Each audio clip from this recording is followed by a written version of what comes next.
যুক্তরাষ্ট্রের সঙ্গে সম্ভাব্য চুক্তি নিয়ে আলোচনায় কিছু অগ্রগতি হলেও এখনও চূড়ান্ত সিদ্ধান্ত অনেক দূরে বলে জানিয়েছেন মোহাম্মদ বাগের গালিভাফ।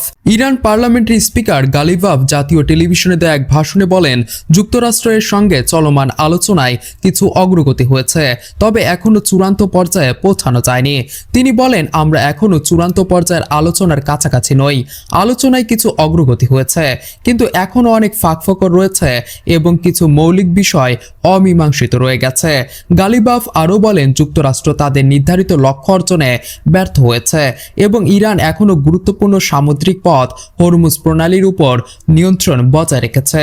তিনি জানান, যুদ্ধবিরতি নিয়ে কোনো সিদ্ধান্ত নেওয়া হয়ে থাকলে তা ইরানের শর্ত মেনে নেওয়ার কারণেই হয়েছে। ইরানি স্পিকারের এই বক্তব্যে স্পষ্ট হয়েছে, দুই দেশের মধ্যে আলোচনা অব্যাহত থাকলেও এখনই চূড়ান্ত কোনো সমঝোতার সম্ভাবনা নেই। বিশ্লেষকরা বলছেন, অমীমাংসিত বিষয়গুলো সমাধান না হলে দ্রুত চুক্তি হওয়ার সম্ভাবনা কম।